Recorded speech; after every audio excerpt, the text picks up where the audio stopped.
చేయికి దెబ్బ తాకిచ్చారు. రెండు నిమిషాలు ఆగండి. డాక్టర్తో మాట్లాడారు.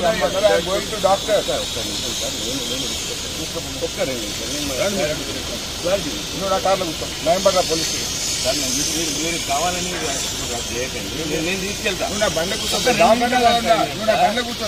సార్ నేను తీసుకుపోయేదాకా మీరు పోలేరు. కూర్చో. నేను అరెస్ట్ చేసినా అని చెప్పానంటే పోలీస్ స్టేషన్ ఉండండి. హౌస్ అరెస్ట్ అని చెప్తున్నాం కదా, మీకు ఎందుకు ఇబ్బంది?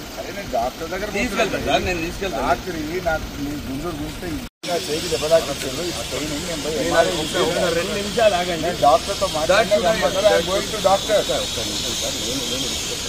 ఒక్క 2 నిమిషాలు నువ్వు నా కార్లో కూర్చో. నయంబర్రా పోలీసు సార్ మీరు కావాలని చేయకండి. నేను తీసుకెళ్తా. నువ్వు నా బండి కూర్చో. నువ్వు నా బండి కూర్చో. సార్ నేను తీసుకుపోయేదాకా మీరు పోలేరు. కూర్చో. నేను అరెస్ట్ చేసినా అని చెప్పానంటే పోలీస్ స్టేషన్ ఉండండి. హౌస్ అరెస్ట్ అని చెప్తున్నాం కదా, మీకు ఎందుకు ఇబ్బంది? డాక్టర్ దగ్గర తీసుకెళ్తా సార్, నేను తీసుకెళ్తా. రాత్రి నాకు నీ గుండూరు చూస్తే